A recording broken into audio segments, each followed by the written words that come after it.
Comment limiter l'abandon de panier sur mobile? 67,2% des achats e-commerce se sont faits via un smartphone en 2020. Et cette part devrait exploser en 2021. C'est une étude de Content Square basée sur 7 milliards de sessions dans 10 pays auprès de plus de 400 sites web qui le dit. Autant vous dire que proposer une expérience fluide sur un mobile n'est même plus une question de confort, c'est une réelle nécessité. Comme je le dis souvent, une grande partie des sites e-commerce ne sont pas encore assez optimisés pour les smartphones et cela conduit à une vraie perte de chiffre d'affaires et un taux d'abandon de panier significatif. C'est pourquoi dans cette vidéo, je vais vous expliquer comment limiter l'abandon de panier sur mobile. C'est parti! Premièrement, il m'est impossible de ne pas rappeler le b.a.-ba du bon webmaster. Proposez à vos visiteurs des pages optimisées pour tous les smartphones. Je ne vais même pas dire qu'il est important de rendre votre site responsive car j'imagine que si vous regardez cette vidéo, c'est déjà le cas, mais plutôt de vérifier que ce dernier est visuellement parfait sur tous les appareils possibles. iPhone, Samsung et autres OnePlus n'ont pas les mêmes dimensions. Prenez donc garde à ce que le rendu sur chacun de ces formats soit nickel, au risque sinon de perdre des utilisateurs mécontents.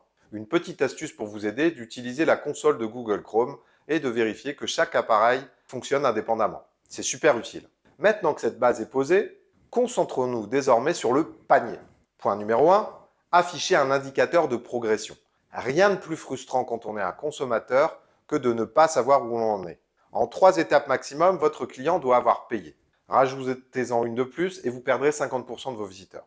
Évitez également d'obliger à la création d'un compte, surtout sur mobile. Rien de plus ennuyeux que de devoir faire tout un processus d'inscription sur un tout petit écran. Deuxième point, afficher le montant total de la commande avant le processus de paiement. Je sais que ce conseil peut paraître peu pertinent, mais très peu de sites le font. Personne ne veut donner ses informations personnelles s'il ne sait pas combien d'argent son panier va coûter. Si sur un ordinateur classique, le prix est souvent affiché sur une barre latérale, ce n'est pas le cas sur mobile.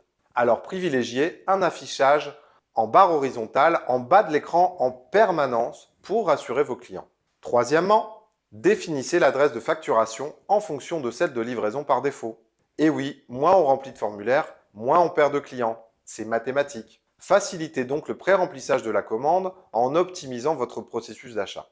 Mieux encore, certaines applications comme PayPal proposent directement de remplir l'adresse de livraison et de facturation de votre client. Appuyez-vous sur ces technologies pour faciliter le processus d'achat. On en arrive donc logiquement à mon dernier point, faciliter la communication avec les autres applications comme PayPal ou une appli bancaire. Par exemple, quand votre utilisateur devra payer, faites en sorte qu'il puisse ouvrir PayPal pour valider son achat de manière simple et rapide, sans avoir à faire de manipulations complexes. Rien de pire que d'ouvrir son application bancaire, de revenir sur le site et de voir que son panier a disparu. Oui, ça m'est déjà arrivé.